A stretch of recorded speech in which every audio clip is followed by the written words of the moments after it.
Moi, là, j'aime beaucoup ce problème-là, parce que les inéquations cachées ont tout un rôle. Vous allez voir. Un problème de la vie avec les inéquations.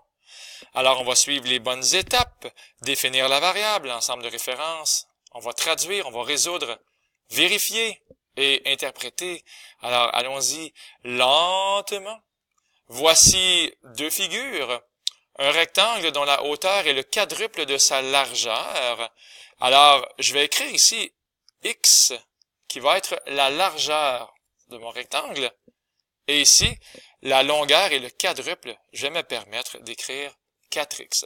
D'ailleurs, de toute façon, c'est écrit ici. Ça dit x représente la largeur du rectangle. Donc, c'est déjà fait. Je pourrais aussi l'écrire en français. X, c'est la largeur du rectangle. Avec un beau dessin, c'est encore plus frappant. Bien, alors x, c'est la largeur du rectangle. 4x, ça va être la longueur du rectangle. Donc ici, 4x, longueur du rectangle. Comme ceci. Est-ce qu'on dit si on est en centimètres, en mètres? Non, donc on va tout simplement laisser les unités de côté pour cette fois-ci. Attention, un carré dont le côté mesure 4 unités de moins que la longueur du rectangle. Donc, 4 unités de moins que toi ici, que le fameux 4x. Donc, je vais écrire ici 4x moins 4. Et ça ici, ben, c'est le côté ou la mesure du côté du carré. Comme ceci.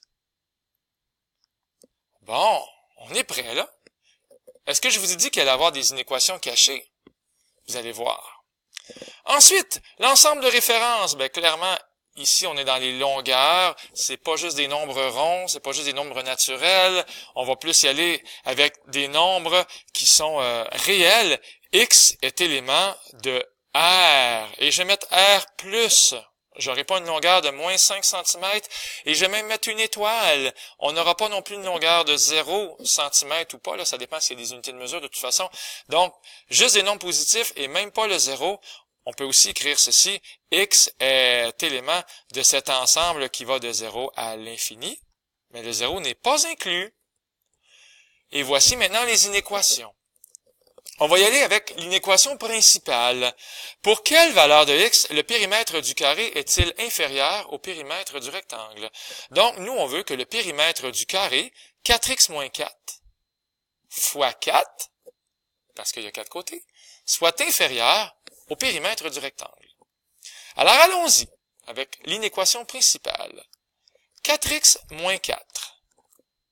4 fois, ça c'est le périmètre du carré, doit être inférieur, s'il vous plaît, oui madame, oui monsieur, au périmètre du rectangle x plus 4x. Est-ce que j'ai oublié quelque chose? Plus x plus 4x. Voici, le périmètre du carré est inférieur au périmètre du rectangle. C'est très bien, mais faites attention, depuis tantôt, j'arrête pas de vous dire qu'il y a des inéquations qui sont cachées. Alors, il y en a une ici qui nous dit, d'accord, inéquation cachée numéro 1, elle n'est pas vraiment cachée, mais le nombre qui est ici, x, doit être plus grand que 0. Pourquoi c'est pas caché? Parce qu'on dit que x est élément de R plus étoilé. Donc, c'est pas mal la même chose. Une deuxième inéquation cachée, 4x aussi, c'est un côté, un morceau, une longueur, ou plutôt ici, une longueur. Donc, toi aussi, 4x, tu dois être plus grand que 0. Et une autre inéquation cachée, cette fois-ci, je vais l'encercler en bleu. Toi ici, 4x moins 4, tu dois aussi être plus grand que 0. Évidemment, on peut pas dire que le côté de mon carré mesure moins 10 cm ou moins 10 unités, ça marche pas. Donc, dans le fond, elles sont là les inéquations cachées. Allons résoudre. Et on va voir quelque chose ici. Clairement, là, celle-là qui est en rouge ici, on s'en fout un peu, là. X est plus grand que 0. Il était déjà, le X était déjà isolé. Je dis, il n'y a pas de traumatisme ici. On n'ira pas voir le psychologue pour celui-là. L'autre, ensuite, 4x doit être plus grand que 0. Ben, si je divise par 4, ça va donner x est plus grand que 0. Donc, on revient finalement à la même chose. On se répète, on tourne en rond. Mais, L'autre inéquation, tiens, je vais mettre mon petit crochet, j'aime ça mettre des petits crochets. Voilà, ça c'est fait. Mon autre inéquation, par exemple, 4x moins 4, toi aussi tu dois être plus grand que 0. Oui, oui, oui. Alors, on va repartir ici sur une deuxième ligne. 4x moins 4, une deuxième colonne, je devrais dire, doit être plus grand que 0. On va faire la balance. 4x doit être plus grand que 4. Parce que j'ai fait plus 4 de chaque côté, oui madame, oui monsieur. Et en divisant par 4, qu'est-ce qu'on va avoir? X doit être plus grand que 1. Et celle-là, elle m'amuse beaucoup. Cette inéquation-là est en train de me dire que, quoi qu'il se passe avec la suite, peu importe la conclusion de ce qui va se passer ici avec mon inéquation principale, je ne dois pas oublier qu'en tout temps, x doit être plus grand que 1. Et vous allez voir que maintenant, cette inéquation-là cachée, elle va venir restreindre notre ensemble de solutions. Donc, il va rétrécir un peu notre ensemble de solutions. Allons-y avec la principale résolution. On l'accueille parmi nous 4 fois 4x moins 4. Toi, là, le périmètre du carré, tu dois être inférieur au périmètre du rectangle. X plus 4x plus x plus 4x.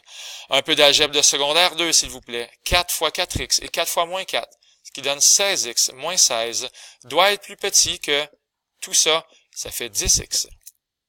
Bien, on va faire la balance. On va enlever 10x de chaque côté. Pourquoi pas? On va donc se retrouver avec 6x moins 16, plus petit que 0. Oui, oui, 10x moins 10x, il reste 0. Et si on envoie le moins 16, en tout cas, si on fait plus 16 de chaque côté, devrais-je dire, on va avoir 6x est plus petit que 16. Bien, et donc, x doit être plus petit que 16 sixièmes, ou bien, si vous préférez, en tout cas, moi je préfère ça, x est plus petit que 8 tiers. Donc, les maths me parlent. Elles sont en train de me dire que pour que le périmètre, et allons relire la phrase, pour que le périmètre du carré soit inférieur au périmètre du rectangle, nous devons absolument avoir ceci, que x est plus petit que 8 tiers. Mais, on n'oublie pas que x doit être plus grand que 1. Donc, il y a comme une limite à ne pas dépasser le 8 tiers, mais il y a aussi une limite inférieure, il faut être plus grand que 1. Finalement, le x est un peu coincé. Il n'y a pas toute la liberté. Il y a des règlements. Comme les élèves à l'école, même si certains semblent l'oublier, il y a des règlements. Allons faire une vérification maintenant. Prenons un nombre plus grand que 1, mais plus petit que 8 tiers. Ben, prenons x qui vaudrait, par exemple, 2. On va vérifier avec x égale 2. On va voir si ça fonctionne. Donc, au lieu d'écrire 4 fois 4x moins 4, je vais écrire 4 fois 2 moins 4. Oui, oui, c'est bien un fois qui est ici. Est-ce que c'est plus petit? Je me le demande. Je remplace x par 2, n'oubliez pas. 2 plus 4 fois 2 plus 2 plus 4 fois 2. Dans le fond, j'écris la même chose que là, mais au lieu d'écrire x, j'ai écrit 2 à chaque fois. J'espère que ça va être oui la réponse. Alors, 4 fois 2, 8 moins 4, ça fait 4. Donc, ça fait 4 fois 4. Est-ce que c'est plus petit que 2 plus 8 plus 2 plus 8? Je vais prendre mon temps. Alors, ça fait 16. Est-ce que 16 est plus petit que 20? Et là, je vais pas mettre de point d'interrogation. Je suis trop content. Bonhomme sourire. Il est de retour. On est content parce que la vérification, elle est faite. 16 est plus petit que vrai, est plus petit que 20. Ça a fonctionné. C'est vrai parce qu'on a pris un nombre x qui égalait à 2. Un nombre qui était plus petit que 8 tiers. Donc, 2 semble être porteur d'un bon message, d'une vérité. Parce que si on prend un nombre plus grand que 1, mais plus petit que 8 tiers, ça va fonctionner. Interprétation, ben on peut écrire une phrase en français. Tous les nombres entre 1 et 8 tiers sont bienvenus. Donc, une petite phrase comme ça. Quand je dis entre, ça veut dire sans inclure le 1 ni le 8 tiers. Avec une droite numérique, pas de problème. Avec une droite numérique, ça serait ceci. Droite numérique, mettant en vedette les nombres réels. On peut même écrire R plus étoilé.